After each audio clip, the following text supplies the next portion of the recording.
What kind of movie to watch today? Maybe some kind of skin flick horror freak show?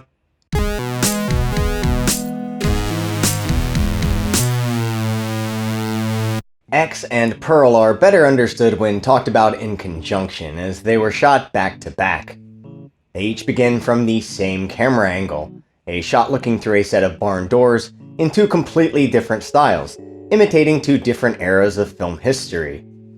The movies are a collaboration between Ty West and Mia Goth, with a third film called Maxine, set in 1990s LA, currently in post-production. X and Pearl reflect back on each other in many ways to tell a cyclical story involving horny people and even hungrier alligators. X belongs to a subgenre of horror known as the psycho-biddy film, or hagsploitation, where the killer is an old woman. Mia Goth plays both the lead character Maxine, who wants to break into the porn industry, and Pearl, who is a sexually repressed and violent psycho-biddy, the original femcel. X is a throwback slasher movie. Its premise is much like Texas Chainsaw Massacre, except the goal of the group of friends in the van is to film a porn and break into the upcoming VHS market. This was long before the days of OnlyFans. They've somehow come to an arrangement with an elderly couple to stay in a boarding house on their property. However, when they show up, the old man who owns the home is pointing a gun at them, and they decide to stay there anyway. Okay, you know they're all gonna end up dead, right? X is not an original movie by any means, and the ending is very predictable. That being said, it's a polished horror movie with good performances. Some experimental decisions in the editing are made, such as occasionally flashing back and forth between two images before moving on to the next scene. There's a split screen effect that is used in both films, though in Pearl it's a surreal and strange cleanup of a crime scene, and in X it's a scene where a character picks up a guitar and starts playing the Fleetwood Mac coming of middle-age ballad Landslide, crosscut with an old lady looking in the mirror. This scene was so on the nose that I started laughing, and I don't think I was supposed to. Though I did appreciate the use of songs from Blue Oyster Cult, Loretta Lynn, and Mungo Jerry. Shout out to the boomers in the audience. Later, there's the scene where Pearl climbs in the bed with Maxine for the classic horror scream scene. Mia Goth plays both roles, so she's essentially climbing in bed with herself. Maxine escapes in the end, declaring that the two are nothing alike because she's a star. Pearl is Maxine's shadow. She is who Maxine could become if she surrenders herself to the abyss. Shadows and mirrors are used in both films to imply the split nature of the characters Pearl and Maxine. The shadow of Pearl with the pitchfork against the barn door makes for a great haunting image. The film's director gets mutilated, the producer gets his eyes gouged out, the guy with the big dick gets shot, the hot blonde gets eaten by an alligator. The director's girlfriend, played by Jenna Ortega, who insisted on starring in the porno movie after initially being upset with the idea, spits up some blood, which causes the old man to have a heart attack. The irony is that he refused to have sex with his wife because he was worried about his heart, but it wasn't the sex that killed him.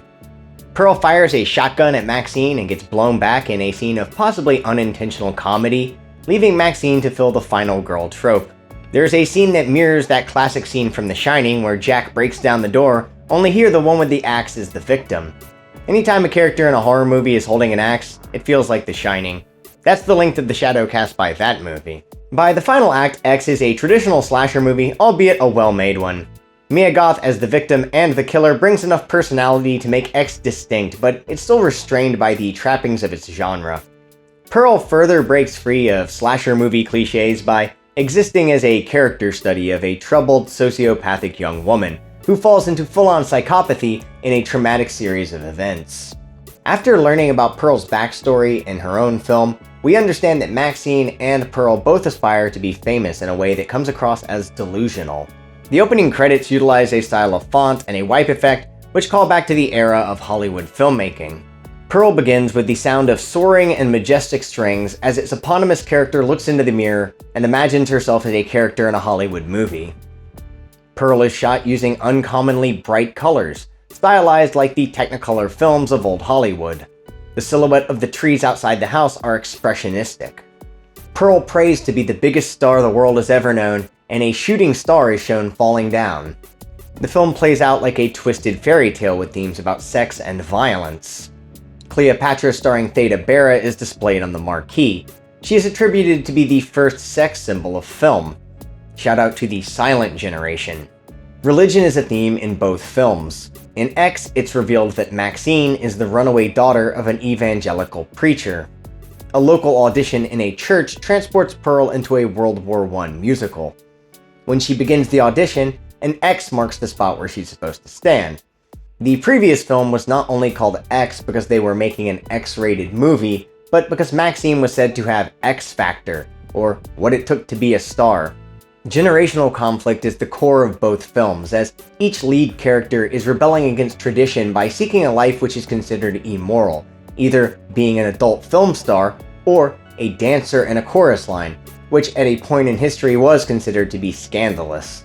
While X takes place in 1979, Pearl takes us all the way back to the pandemic of 1918 to show us Pearl as a young woman. It's a coming-of-age serial killer tale from a time when you could walk into a store and buy morphine over the counter.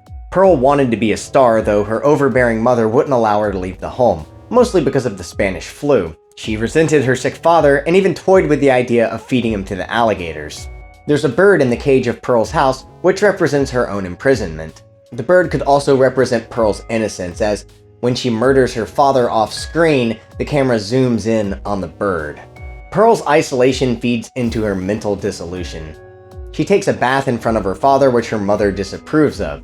Later, she will regret killing her father, but not her mother, a classic display of the Electra complex, a daughter and mother competing for ownership of the father.